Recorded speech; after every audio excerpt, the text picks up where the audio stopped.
Welcome to this week's Canadian Whitetail Scouting segment. Locate, learn, set up, hunt. Brought to you by Muddy Outdoors. I apologize in advance that this week's subject might be a bit of a detour and not necessarily something that will help you be more successful in the deer woods, but it might help you be a little bit happier, and that's scoring of white-tailed deer. We've been very fortunate over the years to watch, hunt, and take multiple Boone and Crockett qualifying whitetails, and we definitely get them scored. We're proud of them, and I also believe it's important to have that benchmark for incredibly impressive representatives of the species. However, that score is not everything and shouldn't be used as a key marker to your personal feeling of success over your hunt.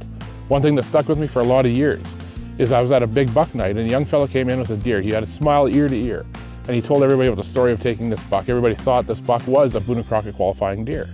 The deer was scored. The deer did not make Boone and Crockett minimums. And when the young fellow left, that beaming smile was gone. He chucked the rack into the box of his truck and sped off down the road.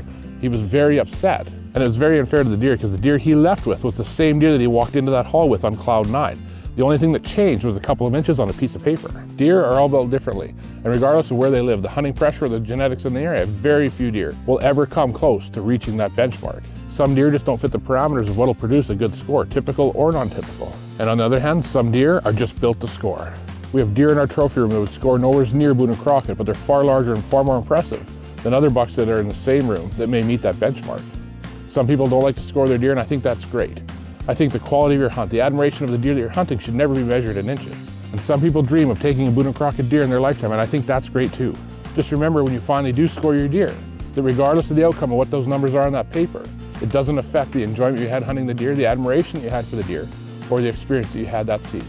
This week's Canadian Whitetail Scouting segment has been brought to you by Muddy Outdoors. Create your own Muddy moment.